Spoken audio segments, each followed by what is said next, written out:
Assalamualaikum warahmatullahi wabarakatuh. Perkenalkan, saya Nurul Fadila, NPM 235100002. Saya di sini dari kelompok 4 ingin mempresentasikan sebuah materi, yaitu laba ditahan. Pertama, saya akan menjelaskan tentang laba ditahan. Apa itu laba ditahan? Laba ditahan adalah bagian dari laba bersih yang dimasukkan ataupun diinvestasikan kembali pada perusahaan agar bisa menjadi bahan bakar utama untuk pertumbuhan perusahaan, yang dimana itu mengupgrade kembali perusahaan agar menjadi lebih baik. Atau laba ditahan ini juga gunanya untuk membayar utang-utang kita atau perusahaan kemarin, atau juga untuk mencadangkan uang untuk ada pembelian atau penjualan yang kita harus cadangkan dananya. Di sini terdapat 4 manfaat adanya laba ditahan. Yang pertama itu dapat menjadi dana tambahan untuk operasional perusahaan. Dana tambahan yang dimaksud ini seperti pembelian bahan baku, biaya produksi, dan gaji karyawan, tanpa harus kita mengambil pinjaman dari pihak ketiga. Hal ini membantu menjaga likuiditas perusahaan dan mengurangi ketergantungan pada utang.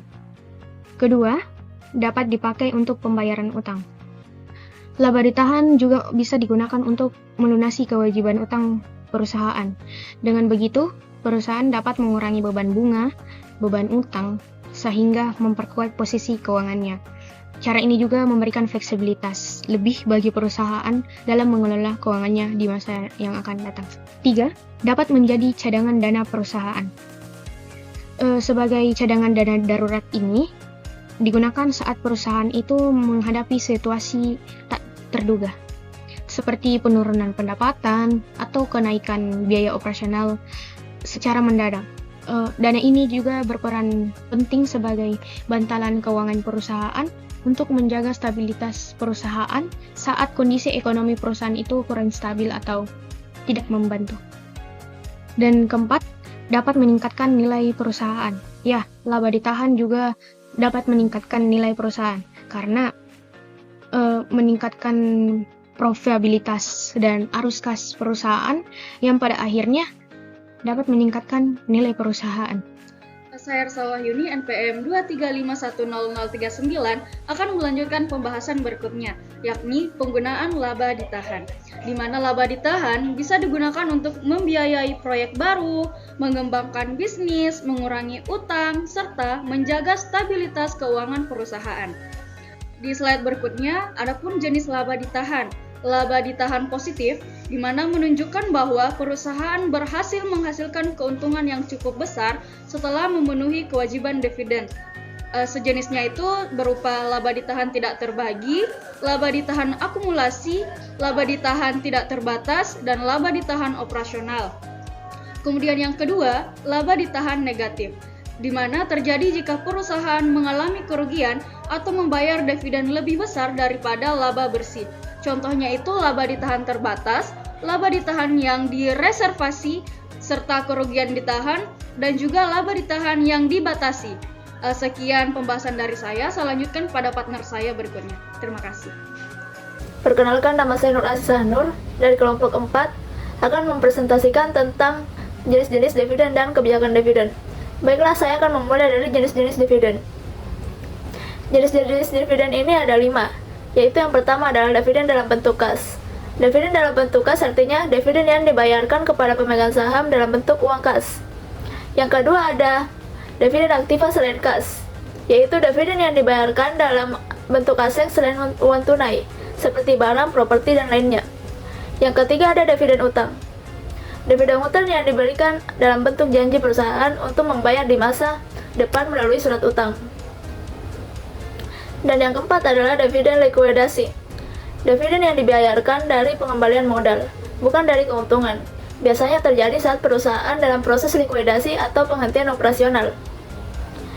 Dan terakhir adalah dividen saham.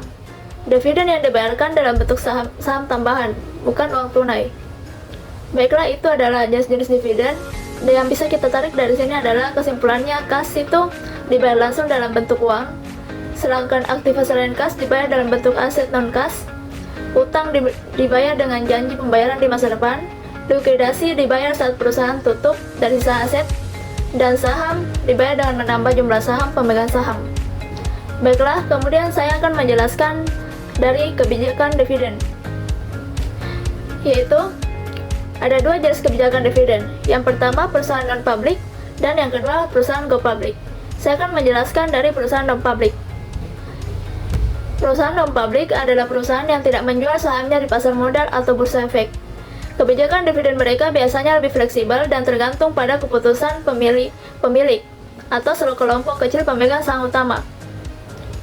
Ciri-ciri kebijakan dividen perusahaan non-public adalah keputusannya tertutup, fokus pada stabilitas internal, pengaruh pemilik utama, dan tidak ada tekanan pasar.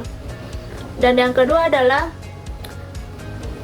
kebijakan dividen perusahaan go-public, yaitu perusahaan yang sahamnya diperdagangkan di bursa efek. Kebijakan dividen mereka lebih kompleks karena harus mempertimbangkan kepentingan berbagai pihak, termasuk investor publik. Ciri-cirinya yaitu informasinya lebih terbuka, kemudian pengaruh pemegang saham, memiliki tekanan pasar, memiliki konsistensi dividensi, dan kebijakan berdasarkan regulasi. Jadi kesimpulannya, kebijakan dividen itu jika perusahaannya non-public, maka pembagian dividennya dibagikan kepada pemilik perusahaan. Sedangkan jika perusahaannya go-public, maka dividennya dibagikan kepada pemegang saham. Itulah yang bisa saya paparkan dari materi jenis-jenis dividen dan kebijakan dividen. Nama saya Hilarion Jevon Gracious Salim, NPM 2310004 dari kelompok 4, pemateri keempat. Saya akan membawakan materi mengenai tanggal yang perlu diperhatikan dalam pembagian saham. Pada poin pertama, tanggal pengumuman atau declaration date. Tanggal pengumuman adalah tanggal ketika perusahaan secara resmi mengumumkan keputusan untuk membagikan dividen kepada pemegang saham. Pada tanggal ini, Dewan Direksi menetapkan jumlah dividen yang akan dibagikan, jadwal pembayarannya, dan informasi penting lainnya. Tanggal ini juga menandai awal proses pembagian dividen. Pada poin kedua, tanggal pendaftaran atau record date, yaitu tanggal di mana perusahaan menentukan daftar pemegang saham yang berhak menerima dividen. Pemegang saham yang namanya tercatat dalam daftar pada tanggal ini akan menerima dividen, terlepas dari apakah mereka itu menjual sahamnya setelah tanggal ini. Saham yang dibeli setelah tanggal ini tidak berhak lagi untuk mendapatkan dividen. Pada poin ketiga, ada tanggal pembayaran atau payment date. Tanggal pembayaran adalah hari di mana dividen yang dijanjikan benar-benar diberikan kepada pemegang saham yang berhak. Di tanggal ini, perusahaan mentransfer dividen dalam bentuk tunai atau saham ke rekening pemegang saham sesuai dengan mekanisme yang telah ditentukan. Sekian dari saya, terima kasih.